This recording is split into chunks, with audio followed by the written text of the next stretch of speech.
Welcome back to Psyched for Peds, the child mental health podcast for pediatric clinicians, helping you help kids. I'm Elise Faluco, child psychiatrist and mom. Now, many of you may already know that United States Surgeon General Dr. Vivek Murthy recently released a Surgeon General's advisory on the mental health and well-being of parents.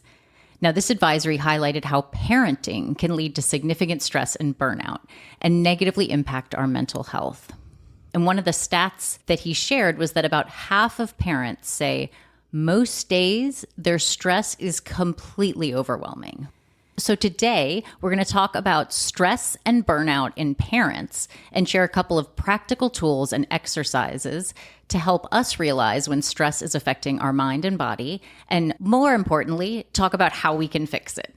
So to help me with this, I'm really delighted to have a special guest with us who is a working mom with 2 kids in elementary school. She has graciously agreed to help me demonstrate how to use some of these burnout tools and do some of these exercises with us. So please join me in welcoming to the pod, Miss Ashley. Hi, Elise. Happy to be here. Thanks so much for being vulnerable and for showing everybody how we use some of these tools, because I think it's more interesting when you get to see them in practice. One of the universal truths about burnout is that we tend not to notice when we're personally burned out until it's very late. My friend from med school, Bianca, used to talk about this analogy all the time of the frogs in the pot of hot water. I don't know if you've heard about it, but basically the idea is like we're frogs in a pot of hot water and the temperature gradually rises and the frogs hardly register the difference. They notice maybe it's a little bit hotter, who knows, until the point that the water is boiling and then they're in complete trouble. So I feel sometimes like that frog in the pot of boiling water, and I have no idea how I got there. This has been totally true in my life. This definitely resonates with me. And I don't think I ever really recognized when the water is even starting to boil. It's full on when it's boiling. And a little detail here is that I have recently reached that point in my life of complete burnout. And I am flailing to try and stay alive in this boiling pot of water. So this is me right now. Yes. Oh my gosh, we need to get like one of those skimmers to get you out.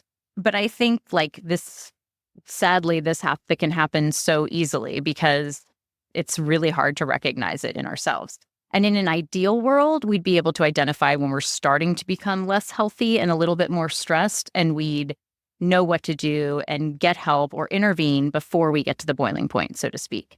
This is where our first tool comes into play. This tool that I've used with pediatricians, with parents, with various adults, this tool that I'm about to tell you about has helped me check in with my stress level, and it's called the stress continuum.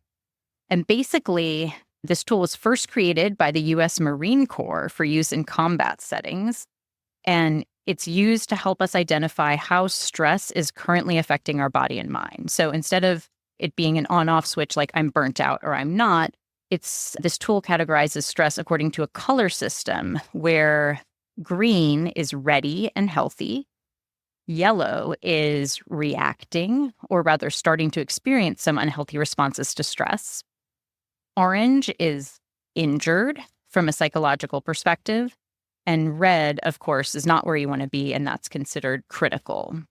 I'll go into a little bit more detail about what each of these categories is about so that our listeners can figure out where they currently fall on the stress continuum. So green is obviously the ideal state. You've got healthy sleep, you're spiritually and emotionally healthy, physically healthy, you are emotionally available, practicing gratitude, and have a sense of mission. So this is where we want to be.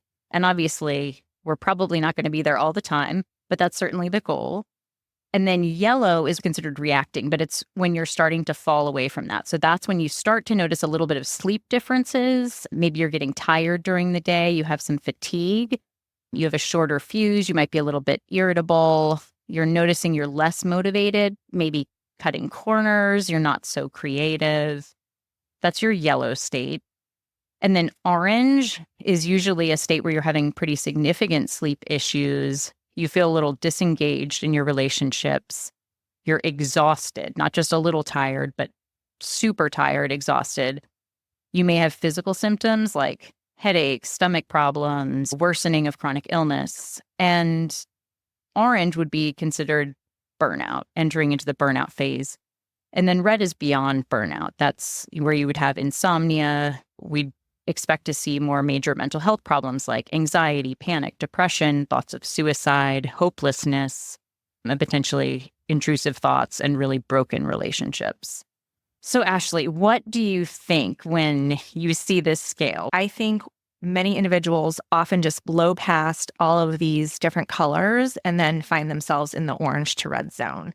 And I think looking back at this past year as a working parent, I could say that in January, I was more in the green zone. And then steadily throughout the year, I moved into the different subsequent zones.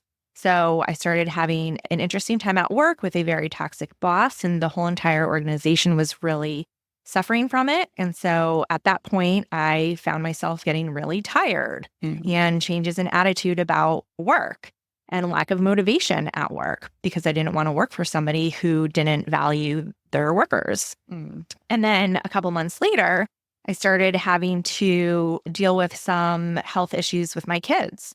And so adding that on top of the work issues, I slowly started finding myself more exhausted and numb to things at work and that burnout. And you talked about it in one of your recent episodes, having the cynicism and disconnection at work and not really caring about the end result of my work. So that squarely started putting me in this orange zone. And now I would say I'm not quite at the critical point, but I'm starting to see some of that stuff creep in. I definitely have some anxiety. And then I do find myself like very focused on cleaning and organizing around my house when I feel out of control because it is my way to try and exert control in a chaotic situation.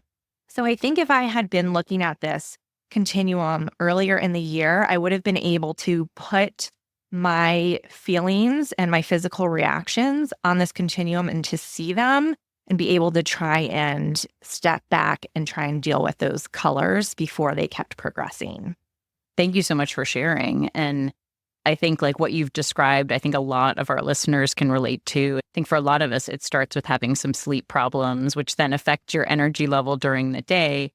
And then it feels like you're just losing your spark. The irony of all of this, or I don't even know if it's ironic, is that I stumbled across this stress continuum when I was preparing a burnout workshop for some of our local pediatricians during the start of the pandemic.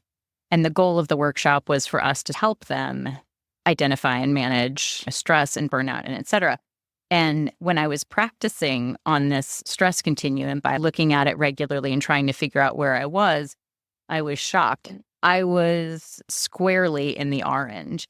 And I'm just thinking, why am I leading the workshop in burnout? I'm completely orange right now. But more to the point that you can't tell.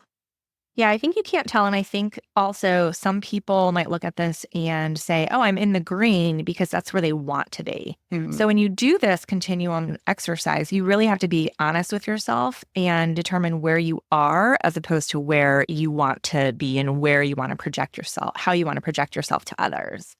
And I think if I had this tool right 6 months ago and I noticed I was tired and maybe in the yellow zone, if I had noticed that I was tired and saw the other symptoms in this category, I might have had a better tool to help me realize I was burning out because thinking just of fatigue in and of itself, my mind started thinking of, okay, what is wrong with me? Do I have a cold? Am I physically sick? I didn't have the other list of things to realize that this was more of a psychological and mental health issue. And so having this in front of me, checking in, do I have any of these other things? Could that fatigue be something else? I think it would have helped me readjust.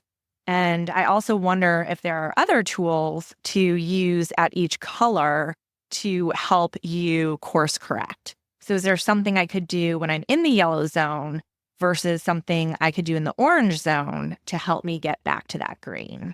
Having self-awareness of where you are is really important. And to your point, I think it's a great idea to think about what are you going to do with this information? So if you're green, I think you pat yourself on the back and you're like, whoa, this is great. I'm managing the stress really well. Like I'm still able to do this. I still have a sense of mission and I'm feeling like overall I'm healthy and things are going well. And you may even want to self-reflect and try to figure out, like, what am I doing that's helping me stay healthy? What are the things that are charging my battery and helping me be super resilient at this point? Yeah, that's a really good point. I think a lot of times we focus on the negative, like what is going wrong or what is making us feel bad, instead of looking at the positive. Focusing on those good things can help you realize how you can get to that really good spot that you want to be at. Definitely. Yeah. And then let's say you're in the yellow, which is you're reacting, or you're starting to, notice that stress is affecting your mind and your body, and you're having sleep problems or whatever else. I think the question at that point is, what can I do? Maybe, is there anything I can do to fix this? Do I need to make some changes at work or at home, or to try to take care of myself better, whatever that looks like, before it gets worse? And I think that's what I struggle with too, because I can identify that I'm struggling with something, but there's only 24 hours in a day. So how do I make room for more sleep when I have all of these other commitments and responsibilities to do in a day? And so I think that is where I would love help with as well. Yes, that is a great segue to our next tool that we're going to talk about. So this next exercise is called What is on Your Plate? And basically for this exercise, you get a sheet of paper or an actual paper plate, whichever you want to use, and you either write down or draw out the various projects and responsibilities that are on your plate. And this can be, it's really helpful to be as inclusive as you possibly can. What are the specific projects at work that you're involved with? Or what are the specific things that you're doing at home or responsibilities with your family? And make sure to include your own personal outside of work and home or extracurricular activities too. So and it may be a little bit hard to visualize, and everybody does this in a different way, and you can use your creativity. But if I think like right now, my plate is filled with thinking about the kids' various activities, cross country or sports and their upcoming events. And then we've got an upcoming trip to our annual child psychiatry conference, which of course is across the country. And I just transitioned to a new job, and just naming some of these things starts to stress me out a little bit. But I think the more granular you can be, the more helpful it is to just visualize, here are the things that I'm taking care of right now. And potentially, are there any things on this plate that I could delegate, or that I maybe don't need to be spending as much time on? But Ashley, what did you think when you did the plate exercise, or how did you approach it? I've done a similar exercise like this before, and I think what I really like about the way you framed it is getting into that nitty-gritty granular detail, because when I've previously done it, I've just separated out work from family and myself, whereas the granular really allows you to dive deep into those specific projects and really understand how you're using your time. So I had a much harder time doing this exercise after your guidance on that granularity, because you really have to think about all of those little things. So when I did my plate, I really took it literally and drew a steak on my plate, and that represented work for me. And then I had mashed potatoes on the side, and that represented my husband.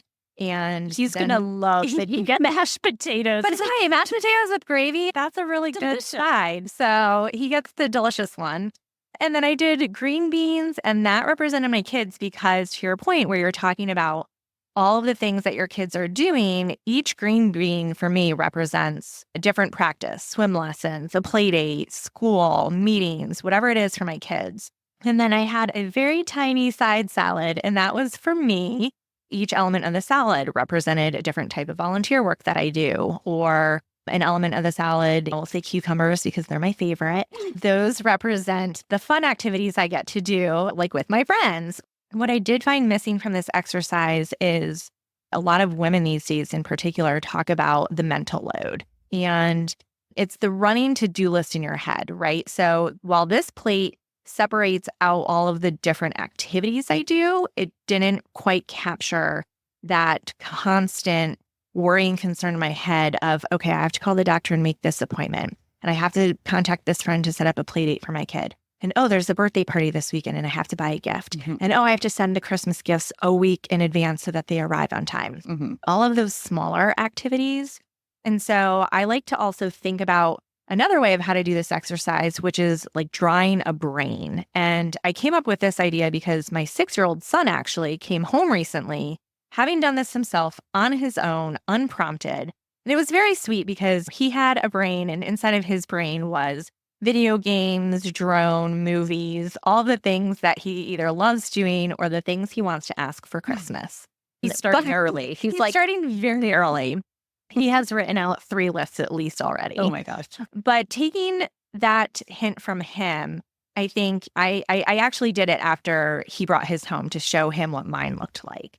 And I think you can use all the things that I used on my food plate and put that in my brain, but I can also have a section within that brain that captures those running lists of questions. It's just a little bit more visual to get at what is always going on in my brain. So it's more of the physical and the psychological and mental part of things.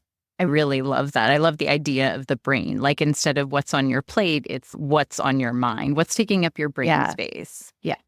And I agree with you. There's a lot of people who've talked about the mental load, sometimes particularly heavy for women or for whomever is in charge of the day-to-day operations in the house with the kids and with the family.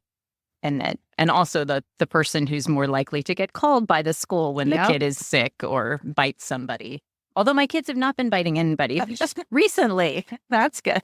I think that emotional load, that mental load also really contributes to that burnout, because even if I take a moment for self-care, say I take a bubble bath or go exercise, guess what I'm thinking about in those moments? All of those tiny little things. Mm-hmm. And so it's really hard to unplug from that constant running list of things. And I think that's also what adds to the fatigue, why people are tired and can't sleep, because they can't turn their brains off. Even when you're taking a bath or trying to relax, even if you relax your body, which is great, you still have the running mind or the monkey mind. Are there things that you can do to recharge your battery to help you feel not only physically restored, but also mentally and psychologically restored? And for some people, that's yoga. For some people, that's meditation.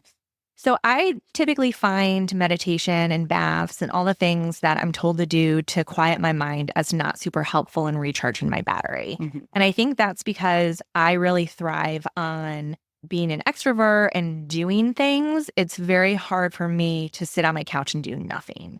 So there are a couple of things that I would love to highlight to your listeners, because I know they really help me feel like I have rejuvenated and I have reached out to other people and found some joy and happiness. And so one is social connection. I love talking to my friends, going out for dinner, whatever it is, just having that connection with friends and family and having a break from the daily grind of work and life at home is huge. And so that can be hard as a working parent with your schedule or trying to find a babysitter. But any chance you can find to incorporate that into your daily life, I think, is huge. Second of all, I think creative expression is very helpful. So I know not everybody loves arts and crafts or painting, but I do love those things, and that has helped me as well. And it sometimes results in an unfinished painting or an unfinished necklace that I'm making, but it still is a way to focus on something that's mindless aside from your other daily responsibilities. I love the idea of the unfinished painting, because the whole point of creative expression is just to express yourself in some way. We're such a capitalistic society that's all about productivity and checking things off lists. And the beautiful thing about creative expression and about play in general is that it's not about the end product. It's just about enjoying the process. And exactly. I think the definition of play is basically doing something, like some sort of activity with no purpose. Yep. I read that definition recently, and you hit the nail on the head, because an example is my husband and I used to go out for dinner for date nights, and we suddenly realized we actually hate dinner date nights because we go out and we talk about the kids and we talk about work. And so there's no real rejuvenation and recharging for us. So we have realized that we like to do activities together that allow us to just totally have fun. Mm-hmm. There's no purpose, no end goal.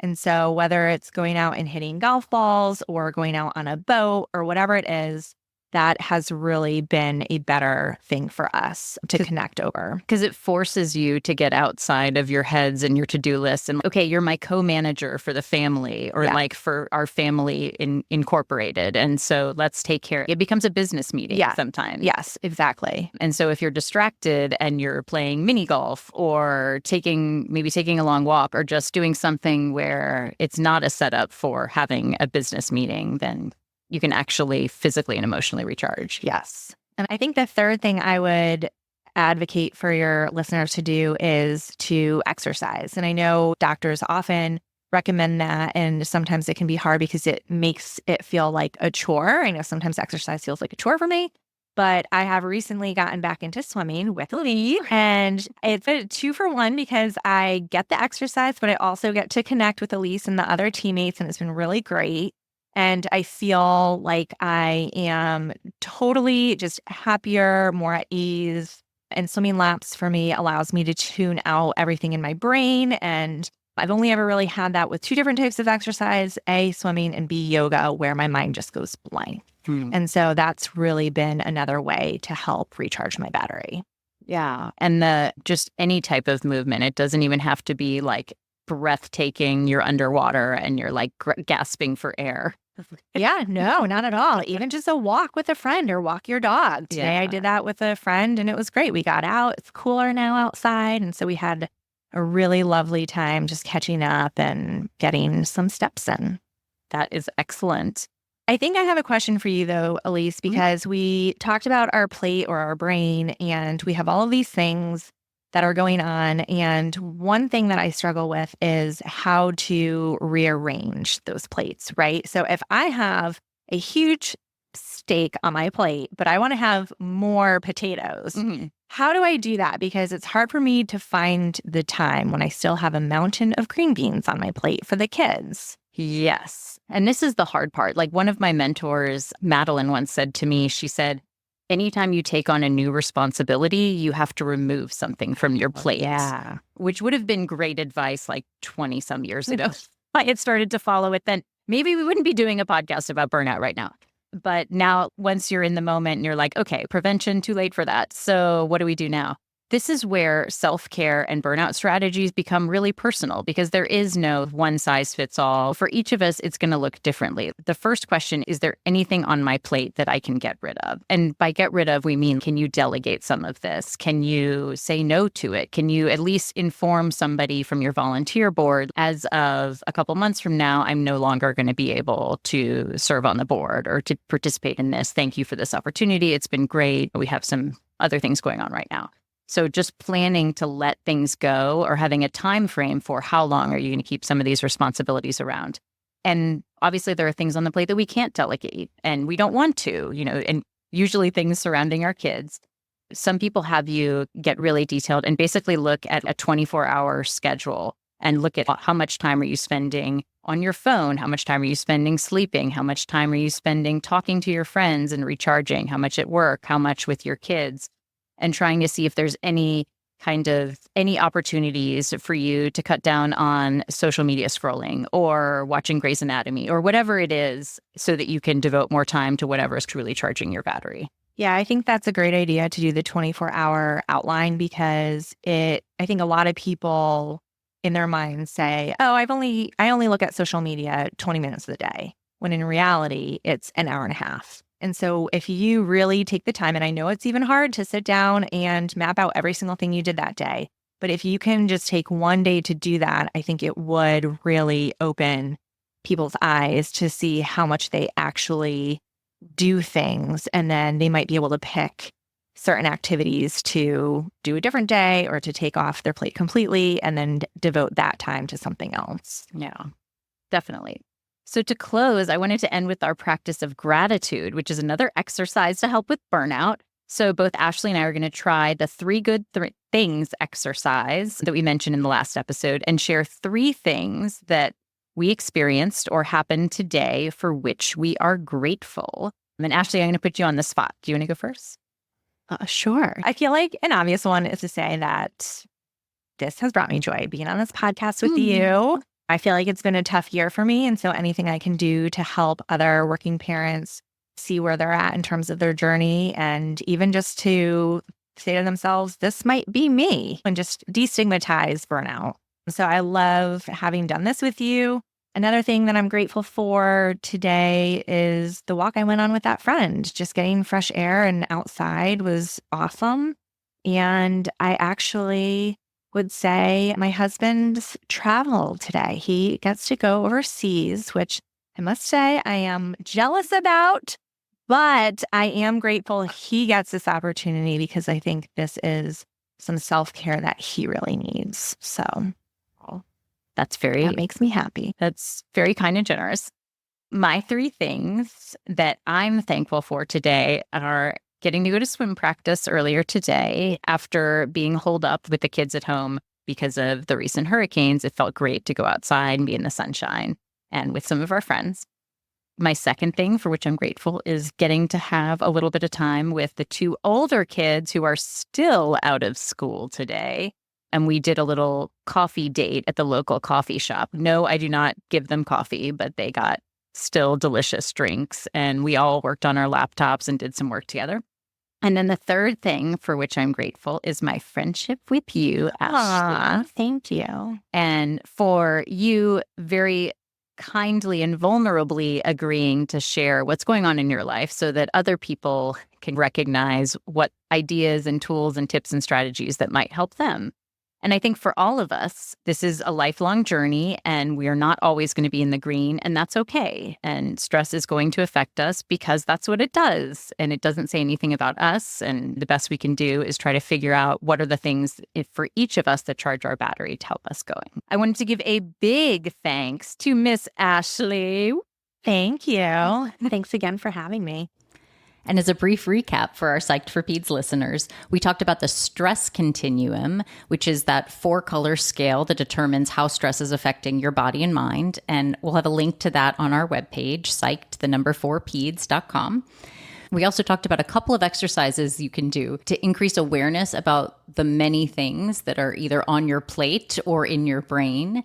And the purpose of that is not just to stress you out, but rather to help you be empowered to make decisions about potentially making changes or reprioritizing, or most importantly, asking for help. And as a final point, I just want to emphasize that none of us is perfect and that this is a lifelong process of constant juggling and balancing and rebalancing to try to figure out how to keep ourselves healthy while we take care of others. So thank you so much for listening. I'd love to hear your comments and thoughts. And if you enjoyed this episode or any others, please leave us a 5-star review and rating. This will help other people find our podcast and also helps our pod. Thanks again so much. We'll talk to you next week.